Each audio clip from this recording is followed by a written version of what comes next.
Central Marine warning from the National Weather Service.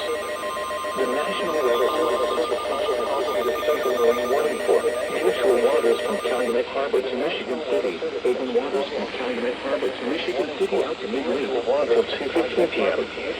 At 1:37 p.m., a strong thunderstorm was located over Indiana Harbor, moving east to 40 miles. After, wind goes east to 40 miles. Source, radar. Small craft damage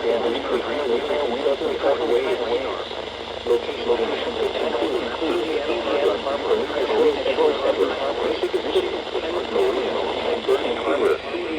Move to safe harbor immediately. Gusty winds and high